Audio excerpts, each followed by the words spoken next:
teman-teman semua. Senang sekali bisa berjumpa kepada saudara-saudara pada malam hari ini. Semoga malam hari ini teman-teman semua selalu diberkati oleh Tuhan. Pada malam hari ini saya berjumpa dengan seseorang untuk memberikan kesaksian bagaimana sih kebaikan Tuhan dalam hidupnya. Karena saya berulang kali mengatakan bahwasanya dalam kehidupan ini ada kalanya ada satu titik di mana seakan jalan yang kita tempuh itu tertutup, seakan tidak ada. Karena kita tidak meyakini bahwasanya ada kekuatan yang melebihi dari kekuatan hidup kita, yaitu kekuatan Tuhan. Untuk itu saya persilakan Abang Hendra memperkenalkan diri dan memberikan kesaksian kepada saudara-saudara semua. Dipersilakan. Baiklah, selamat malam buat kita semua yang menyaksikan kami di acara ini. Terima kasih buat moderator yang bisa memberikan saya kesempatan untuk menyampaikan kesaksian hidup, gimana kenapa sampai saat ini saya bisa masih menikmati kasih Tuhan dalam hidup saya. Nah, sebelum saya sampaikan kesaksian hidup saya, izinkan saya untuk memperkenalkan diri. Dan nama saya Hendra Prota Tafanao. Nah, keseharian saya dipanggil nama saya Hendra. Nah, selanjutnya saya akan menyampaikan juga akademik yang sudah saya tempuh sampai saat ini. Saya menggeluti lebih ke bagian hukum. Nah, S1 saya bagian hukum atau ilmu hukum, konsentrasi saya hukum tata negara.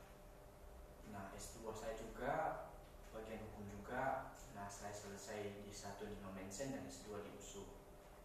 Puji Tuhan, sebelum masuk ke sana menjelaskan kesaksian hidup saya sangat mensyukuri hingga saat ini bisa Tuhan menolong tanpa ada kemampuan secara manusia. Nah, itulah perkenalan singkat yang saya sampaikan. Nah, saya akan masuk ke dalam kesaksian saya. Baik, jika saya ditanya bagaimana sih menikmati kehidupan, apakah pernah mengalami kesusahan, bahkan juga mau meninggalkan Tuhan? Iya, betul sekali. Nah, saya pribadi selama ini sejak saya lahir di tengah keluarga yang kurang mampu, yang dimana papa saya juga orangnya yang keras terhadap kami anak-anak. Terlebih juga mama saya juga yang berjuang untuk kami yang masih susah karena persoalan ekonomi. Namun di dalam persoalan ekonomi ini saya sebagai anak tidak pernah mematahkan semangat untuk terus berjuang. Tentunya dalam hal bidang pendidikan. Banyak hal yang Tuhan berikan dalam hidup saya sampai saat ini. Misalnya saya mau menyampaikan kepada saudara semua, pertama tentang pendidikan yang saya tempuh saat ini. Dari segi pendidikan yang saya alami sampai saat ini, saya tidak pernah berpikir bisa saya sampai S2, S1 selesai dengan prestasi cum laude. Saya tidak terpikir bahwa saya bisa seperti itu. Sangat luar biasa emang komod ya. Iya, karena dengan menekuni berdoa dan berusaha seperti kata firman Tuhan, ora et labora, Tuhan akan jadikan. Karena dalam firman Tuhan kata indah pada waktunya. Amin. Intinya semua yang saya alami di dalam keluarga ini saya lakukan dengan ikhlas, tulus, meskipun banyak tekanan. Tentunya dari bapak saya juga yang sering memarahi kami, terus kurang perhatian. Oh, berarti bapak dulu keras ya? Iya. Kalau papa saya dulu selain dia keras dan juga tidak rajinlah beribadah kepada Tuhan sejak kami kecil hingga saya dewasa. Namun puji Tuhan di dalam suatu perjalanan hidup saya, pendidikan saya juga selesai sampai S2. Itu bukan karena kekuatan. Itu kekuatan. Bukan belas kasihan. Iya, karena belas kasihan Tuhan. Nah, di tengah-tengah pendidikan yang saya tempuh saat ini, banyak kesaksian-kesaksian yang mungkin saya sampaikan kepada teman-teman semua. Pertama, ketika saya mau menempuh pendidikan S1. Pada saat itu uang tidak ada. Jadi saya bertanya kepada orang mama, orang bapak, bagaimana saya ini? Apakah saya kuliah di tepatnya juga dulu saya tinggal di Gunung Sito di Kabupaten Nias Kota. Jadi saya bertanya sama orang tua, bagaimana? Apakah saya kuliah? Katanya, dari mana uang? Oh, bapak kerja di mana? Nah, bapak pada saat itu PNS di salah satu kejaksaan, tapi mama ibu rumah tangga yang memelihara ternak babi lah pada saat itu. Tapi persoalannya bukan di sana. Jadi berapa orang bersaudara orang mama? Nah, kami pada saat itu bersaudara 6 orang. Ya. Nah, 2 orang sudah menikah, kami tinggal sisa 4 orang yang disekolahkan pada saat itu. Kakak sudah kuliah, saya mau kuliah pada saat itu. Nah, persoalannya bukan di sana. Persoalannya yang sangat frugal itu di mana papa saya tidak memperhatikan kami, dan yang berjuang pada saat itu mama. Nanti kami bingung. Saya pribadi pada saat bertanya bagaimana saya kuliah ini, mama menjawab, udah tenang saja. Dimanapun keinginanmu, kita akan doakan kepada Tuhan, kita minta, pasti Tuhan akan berikan jalan. Singkat cerita, pada saat itu terjadi perbedaan pendapat, namun karena kuasa Tuhan dalam hidup saya, akhirnya saya bisa berangkat ke Medan dengan duit yang pas-pasan pada saat itu. Tapi saya percaya Tuhan pasti menolong, meskipun saya keterbatasan sampai ke Medan ini dengan transportasi yang kurang memadai, tapi saya ikuti aja karena saya minta petunjuk sama Tuhan. Puji Tuhan. Nah, tapi kalau orang menilai bahwa untuk kuliah itu ya, pasti orang menganggap bahwasannya tidak terjadi apa-apa. Tapi sebenarnya terjadi, ada sesuatu hal yang sangat luar biasa perjalanan hidup. Nah, itulah bedanya kita dekat dengan Tuhan dan orang yang tidak dekat dengan Tuhan. Ketika kita dekat dengan Tuhan, Tuhan pasti menghilangkan segala masalah kita. Tuhan akan memberikan jalan keluar, meskipun pada saat kita menemukan masalah, Tuhan akan bantu kita. Makanya saya menjelaskan bahwasanya ketika saya masa kuliah itu, ketika orang melihat saya tidak ada masalah, karena Tuhan campur tangan pada saat saya menjalankan kehidupan itu. Itulah menjadi pembeda saya dengan orang lain. Bukan saya tidak ada masalah, semua orang punya masalah, tetapi karena kuasa Tuhan, pada saat saya menjalankan berbagai masalah pada saat mendaftar kuliah hingga saya kuliah, bahkan pun pada saat itu uang bulanan saya pun saya potong untuk saya jaga-jaga lah supaya tidak kelaparan. Dan yang kedua, pada saat saya kuliah saya hindarilah untuk ke tempat-tempat yang tidak berguna, bermanfaat. Kuasa Tuhan saya tidak bisa apa-apa. Nah, di sela-sela pada saat saya menempuh kuliah itu, satu kesaksian yang luar biasa Tuhan berikan pada saya pada saat itu adalah ketika saya baru meranjak 2 bulan pada saat semester awalnya itu, saya terkena penyakit usus buntu. Saya sedih, ya Tuhan. Pada awalnya saya sudah bertekad untuk bisa melanjutkan kuliah untuk S1 ini, untuk kuliah di Indonesia. Namun saya diserang penyakit. Nah, di saat itulah saya diuji. 3 hari setelah saya diserang penyakit itu, saya putuskan untuk pulang ke Nias. Saya tanya sama mama dan sebagainya. Akhirnya saya pulang ke Nias dengan wajah yang sedih, menangis dan sebagainya. Biaya tidak ada, kuliah baru mulai, tetapi pada saat itu saya sakit. Saya bertanya sama Tuhan, ya Tuhan, apakah ini ujian yang luar biasa yang Engkau berikan? Namun saya tidak pernah patah semangat karena mama pada saat itu selalu memberikan dukungan. Jangan pernah pikirkan masalah ini, biar mama yang pikirkan, mencari solusi, dan kita sama-sama berdoa sama Tuhan. Singkat cerita, kami pergi ke rumah sakit khususnya di Gunung Soli. Pada situ kami cek, kata dokter ini nggak bisa lagi ditangani, ini sudah pecah dan sebagainya. Iya, berarti dokter sudah memvonis ya, bahwasanya tidak ada lagi hal yang bisa menyembuhkan ini harus dioperasi. Dalam 3 hari saya sudah sampai di Nias, seminggu lah itu dirujuk lagi ke Medan. Nah, saya berpikir dari mana lah uang ini Tuhan? Kita sudah susah, ditambah lagi persoalan dunia ini. Sampai orang tua mencari cara untuk mencari uang, yang mungkin mau pinjam dan sebagainya, saya tidak tahu karena posisi saya pada saat itu sakit.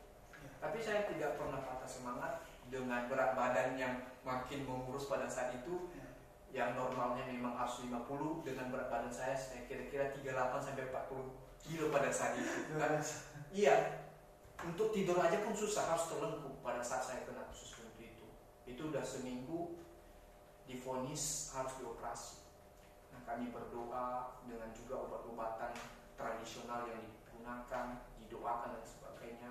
Tapi waktu abang sakit itu tidak ada di pemikiran orang tua untuk membawa ke dukun atau? Nah, puji Tuhan, itulah kasih Tuhan di dalam keluarga kami. Meskipun keluarga kami yang terbatas dengan ekonomi yang terbatas, tetapi kalau dalam hal rohani kami tetap berpegang teguh sama Tuhan. Nah, kami tidak pernah, orang tua juga, bahkan saya tidak mendengar untuk bisa diobati di dukun. Kami tetap percaya kepada Tuhan, Tuhan akan bisa menyembuhkan.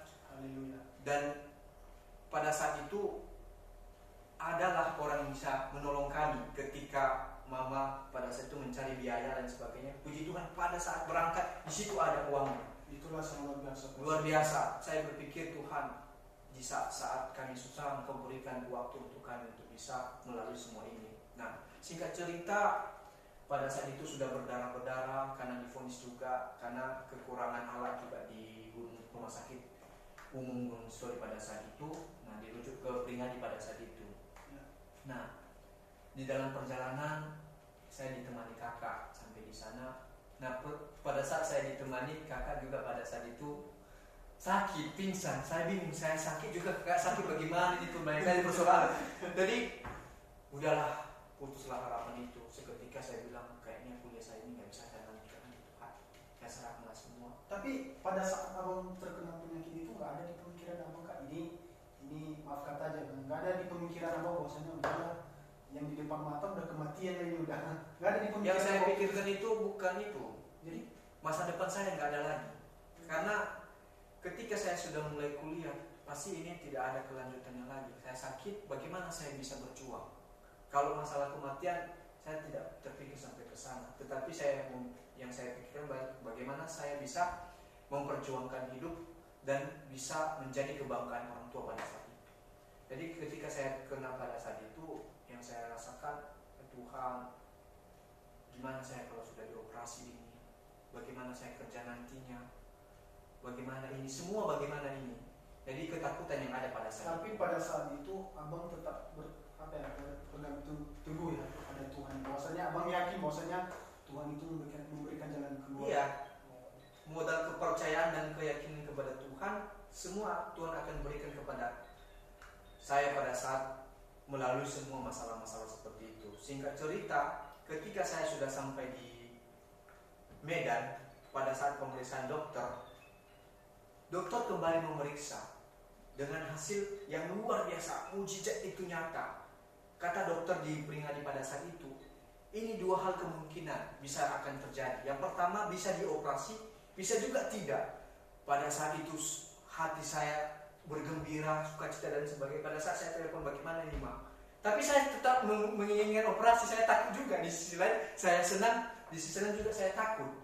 Saya tanyakan sama orang tua, bagaimana ini operasi atau apa? Kata mama, udah kita coba dulu obatan antibiotik yang dari dokter dan obat tradisional. Singkat cerita, 3 hari setelah itu, hitungan dalam 2 minggu dengan obat-obatan yang sudah saya konsumsi, usus buntu itu sembuh dengan total dengan kuasa Tuhan. Dalam 2 minggu saya bisa disembuhkan dengan kuasa doa, dengan obat-obatan, dengan keyakinan dan kepercayaan, dan juga tangisan dari orang tua. Jadi mujizat kesaksian yang saya alami pada saat itu, sampai saat ini penyakit itu pun belum pernah terjadi pada saya. Itu yang saya syukuri kepada Tuhan. Dia ada pada saat hati saya terenyuh, pada saat hati saya bermasalah. Dia selalu memiliki jawaban untuk bisa memberikan jalan keluar bagi saya pada saat itu. Tapi di saat itu ada nggak abang berpikir begini, bahwasanya seakan-akan menyalahkan keadaan, atau seakan-akan kadang kan di luar sana ketika seseorang itu mengalami masalah atau problematika yang sangat contohnya tidak ada jalan keluar lagi. Iya, pada saat itu yang saya rasakan gelap mata, saya bingung. Saya mau ngapain pada saat itu? Saya tidak memikirkan apa-apa pada saat itu. Yang saya lihat pada saat itu, pertama sekali pada terjadi keadaan seperti itu, saya pikirkan Tuhan tidak ada. Memang Ya. pada saat itu saya Itu tadi di mana Tuhan? Iya. Kenapa saya merasakan seperti ini? Ya. Namun karena keyakinan dari orang tua, didukung, didoakan, dimotivasi, saya semakin kuat. Katanya semua ada jalannya. Makanya saya juga selalu berpegang pada ayat firman Tuhan di dalam Amsal pasal 1 ayat 7. Apa katanya? Takut akan Tuhan adalah permulaan pengetahuan, tetapi orang bodoh menghina hikmat dan didikan. Artinya hikmat yang dari Tuhan itu selalu ada ketika kita percaya kepada Dia. Artinya ketika Tuhan memberikan kita hikmat, kita tidak pernah takut lagi. Nah, dukungan dari orang mama, orang papa, dan saudara juga memberikan kekuatan bagi saya. Meskipun keterbatasan dengan biaya dan sebagainya. Tapi kami percaya, tanpa biaya apapun, saya pasti sembuh. Dalam 2 minggu, Tuhan menyatakan kasih-Nya kepada saya. Dan sampai saat ini, Bahwasanya ini tidak bisa sembuh. Ini sudah parah dan sebagainya. Tapi mujizat Tuhan sangat luar biasa. Dan selanjutnya, tidak sampai di situ mujizat Tuhan yang pernah saya alami sampai saat ini. Yang mujizat yang saya alami, kesaksian yang luar biasa yang saya alami juga yang Tuhan berikan. Dulu papa saya orangnya sering emosional, marah dan sebagainya. Bahkan juga sejak saya kecil sampai saya sebelum tamat S1 dulu, dia nggak pernah menginjak kakinya ke dalam rumah Tuhan atau ke gereja pada saat itu. Jadi pada saat saya baru meranjak ke S1 pada saat itu, setelah sembuh di rumah sakit, ketika divonis dan sembuh dari usus buntu saya mulai berpikir, Tuhan, apakah seperti ini terus hidup kami? Ketika melihat keadaan di rumah, berjuang, tapi banyak masalah cekcok dan sebagainya, saya ambil tekad. Nah, saya ingin melayani Tuhan. Oh, berarti ketika abang menerima mujizat itu, abang mempunyai tekad bahwasanya. Iya. Tapi tidak pada saat itu, tapi saya hanya mempunyai tekad pada saat itu saya ingin melayani Tuhan. Oh, iya. Nah, saya memang dari segi saya rajin beribadah dan sebagainya. Saya mulai dengan diri saya sendiri untuk beribadah saat teduh dan lain sebagainya. Nah, beberapa tahun kemudian saya ingin melakukan perubahan di dalam keluarga saya. Karena dalam firman Tuhan berkata, satu orang diselamatkan, maka seisi rumah akan diselamatkan. Ya. Artinya kita menjadi berkat bagi keluarga kita. Ya. Nah, ketika saya berpikir demikian, nah saya ingin jadi bagian dari pelayanan untuk Tuhan. Saya ingin terpanggil untuk melayani bagi Tuhan. Saya ingin bapak saya diselamatkan. Pada saat itu mulai tahun 2014-15 sampai 2016 saya gigih untuk terus melayani Tuhan meskipun dengan keterbatasan, dan juga rajin juga untuk tetap mempertahankanlah untuk akademiknya juga. Tapi di sisi lain juga yang paling utama saya tetap melayani Tuhan. Nah, saya selalu minta pada Tuhan dengan keadaan persoalan keluarga pada saat ini, ya Tuhan, yang saya mintakan bukan apa-apa, bukan uang, bukan harta dan lain sebagainya, tapi selamatkanlah bapak saya. Jadi saya menekuni semua itu. Ketika suatu saat, ketika saya masuk selesai kan, Ya. tiba-tiba seminggu sebelum ini 2016 setelah saya wisuda ini, tepatnya bulan 12, ditelepon dari rumah, Hendra, kayaknya papa mau gereja minggu depan. Ya Tuhan, di saat itulah saya senang dan bahagia. Pada tanggal 2 Desember pada saat itu, saya tunggu sampai ulang tahun saya. Memang benar Tuhan nyatakan kasih-Nya dalam hidup saya. Dia tidak pernah muluk-muluk. Apa yang diperjanjikan Tuhan, Dia akan nyatakan. Benar, pada saat itu papa saya dimenangkan dan dia juga pergi gereja pada saat itu. Banyak sekali mujizat Tuhan luar biasa. Jadi pada saat saya menjalani kehidupan ini, begitu banyaklah kebaikan-kebaikan. Bukan tidak ada tekanan, banyak, baik dalam hal ekonomi maupun dalam hal psikologi juga, tekanan dari marah dari orang tua dan lain sebagainya. Seperti itulah kesaksian yang saya alami selama saya kecil sampai saya dewasa. Mungkin banyak kesaksian yang lain, tetapi dua hal itulah yang menjadi luar biasa bagi saya sampai saat ini, yang Tuhan berikan kepada saya. Meskipun beberapa saat saya pernah ingin, ya udahlah Tuhan, ambillah nyawaku. Iya, pernah juga. Pernah juga. Karena tidak ada lagi jalan keluar. Iya. Tetapi kembali saya berdoa kepada Tuhan, ampuni aku Tuhan, saya sudah berkata-kata tidak sesuai dengan kehendak Kau. Dan satu hal yang harus kita pegang juga dalam hidup ini, kita jangan pernah membandingkan kita dengan orang lain. Iya. Meskipun kadang-kadang di luar sana tidak tertutup kemungkinan ketika dia mengalami kesulitan. Kadang dalam hidup saya juga seperti itu, Bang. Iya. Ketika saya mengalami kesulitan yang sangat parah, yang tidak ada jalan keluar, kadang saya membandingkan diri saya dengan orang lain. Iya. Kenapa dia Tuhan? Sedangkan dia setiap hari saya lihat dia banyak dosa yang dia perbuat. Dan saya, Tuhan, bagaimana dengan saya? Saya sering membanggakan diri, tapi secara Alkitab, ajaran Alkitab itu sebenarnya salah. Iya. Betul yang Bapak bilang itu. Artinya dalam menjalani hidup ini, kata Tuhan, kita harus memiliki kerendahan hati. Terus yang kedua, selalu bersyukur dalam segala hal. Karena bersyukur itu merupakan hal yang luar biasa. Berkat-berkat akan turun bagi setiap orang yang selalu menerima kasihnya dengan bersukacita. Karena dalam Filipi juga dikatakan, bersukacitalah senantiasa dalam Tuhan, sekali lagi katakan bersukacitalah. Artinya Tuhan sudah mengatakan di dalam firman-Nya. Nah, tinggal kita manusia yang memilih. Apakah kita memilih untuk bersukacitakah atau bersungut-sungut? Betul. Nah, jadi intinya semua orang yang memperoleh sesuatu hal yang luar biasa itu tidak pernah didapatkan dengan hal yang instan. Ya. Tentunya akan merasakan sesuatu hal yang sakit. Seperti kesaksian yang saya sampaikan tadi, pasti banyak kesakitan yang saya hadapi. Tapi di balik kesakitan itu ada motivasi yang harus saya perjuangkan demi kebaikan-kebaikan kasih Tuhan yang diberikan kepada saya. Intinya untuk keluarga saya terutama dan bagi orang lain juga pada umumnya. Makanya ada dalam lagu itu, Bang. Dalam lagu, Tuhan itu tidak pernah berjanji bahwasanya langit itu selalu biru. Ya, Tuhan kan selalu tepat meskipun manusia selalu mendusta terhadap Tuhan, tapi Tuhan tidak pernah mendusta. Karena kasih Tuhan itu tak pernah terselani oleh siapapun juga. Intinya bersama dengan Tuhan itu tidak ada pernah kata-kata tidak ada masalah. Tapi selalu ada masalah. Tetapi di balik masalah itu pasti ada jalan keluar. Intinya di dalam hidup ini pasti ada masalah yang mungkin akan kita hadapi. Namun persoalannya bagaimana cara menyikapi masalah yang kita hadapi ini. Karena Tuhan tidak pernah berjanji bahwasanya kehidupan di bumi ini selalu mulus. Pasti ada kerikil-kerikil yang harus kita lewati. Benar. Intinya kita tidak diciptakan sebagai robot.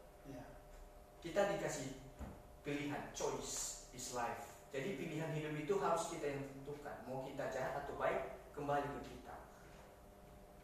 Nah, kesimpulan dari saya, apa kesaksian yang saya sampaikan dari tadi, yang saya dapatkan sampai saat ini bukan karena kehebatan saya, dan juga yang saya alami sampai saat ini bukan karena saya selaku manusia bisa membuat segala sesuatunya sukses, tetapi karena kuasa Tuhan.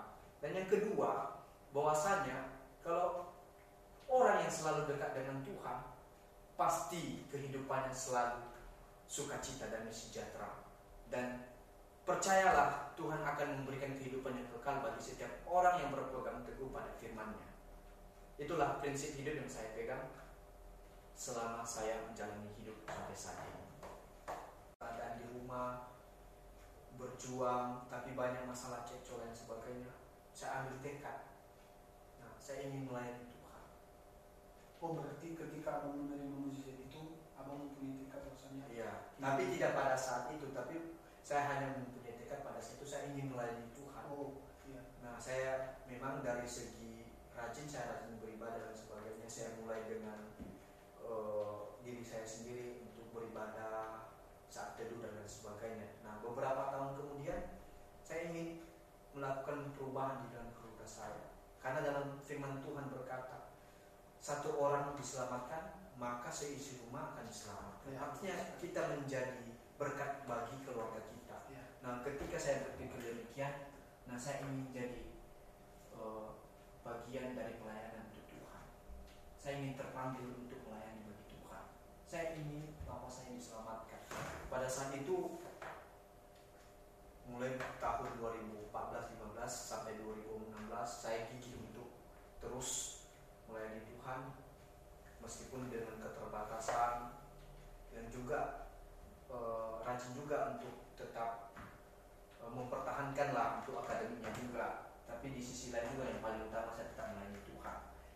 Nah, saya selalu minta pada Tuhan dengan keadaan persoalan keluarga pada saat ini, ya Tuhan, yang saya mintakan bukan apa-apa, bukan uang, bukan harta dan lain sebagainya, tapi selamatkanlah bapak saya.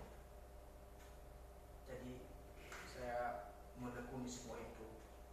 Ketika suatu saat, ketika saya masuk selesai ini kan, tiba-tiba seminggu sebelum ini 2016 setelah saya wisuda ini, tepatnya bulan 12, ditelepon dari rumah, Hendra, kayaknya Bapak mau gereja minggu depan.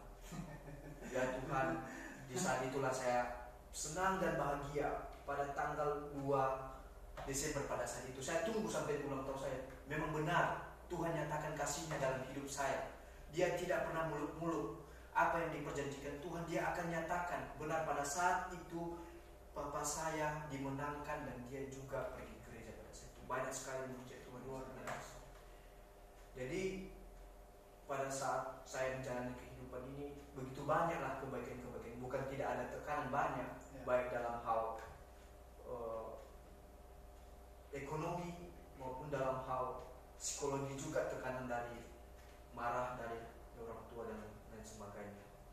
Seperti itulah kesaksian yang saya alami selama saya kecil sampai saya dewasa. Mungkin banyak kesaksian yang lain, tetapi dua hal itulah yang menjadi luar biasa bagi saya sampai saat ini yang Tuhan berikan kepada saya.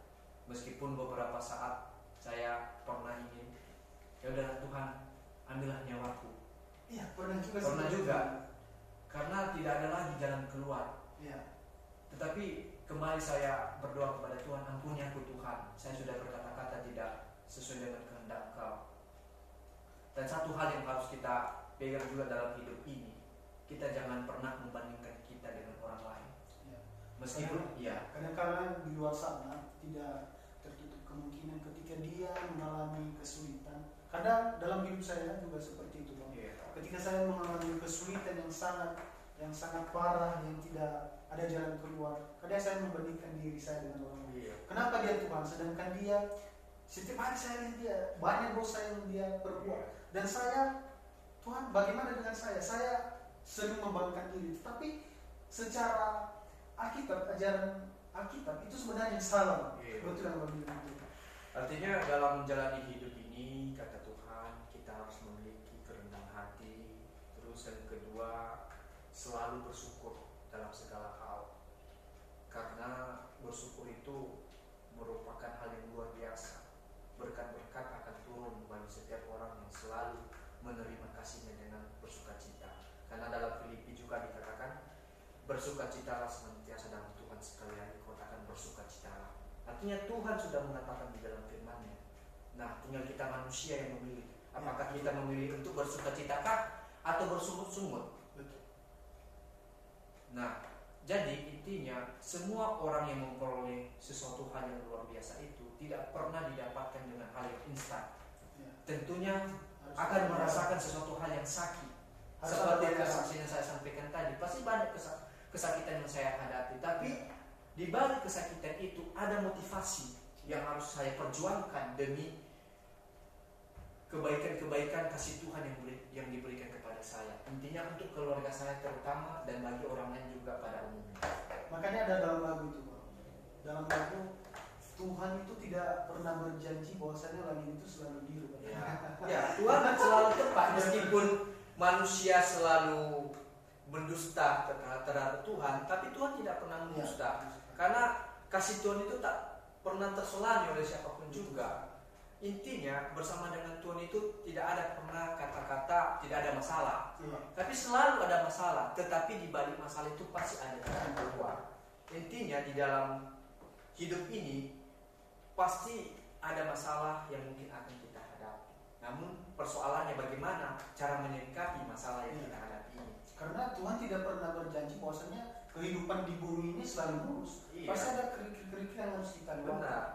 Intinya kita tidak diciptakan sebagai robot. Ya.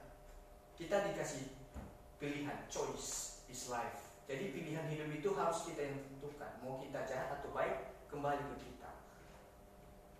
Nah, kesimpulan dari saya, apa kesaksian yang saya sampaikan dari tadi, yang saya dapatkan sampai saat ini bukan karena kehebatan saya, dan juga yang saya alami sampai saat ini bukan karena saya selaku manusia bisa membuat segala sesuatunya sukses, tetapi karena kuasa Tuhan. Dan yang kedua, bahwasanya kalau orang yang selalu dekat dengan Tuhan, pasti kehidupannya selalu sukacita dan sejahtera.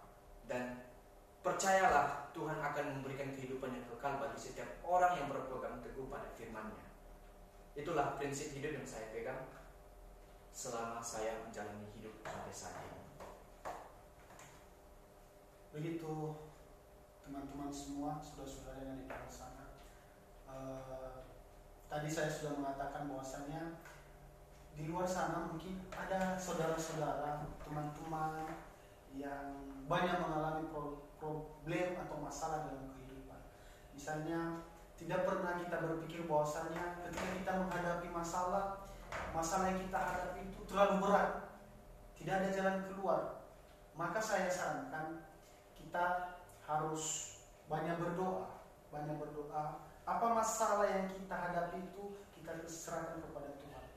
Karena ujung-ujungnya kehidupan kita ini kembali kepada Tuhan. Mungkin dengan kesaksian Abang Hendra banyak terberkati di luar sana. Mungkin itu saja yang bisa kami sampaikan pada malam hari ini. Semoga teman-teman di luar sana diberkati oleh Tuhan Yesus. Salam. Salam.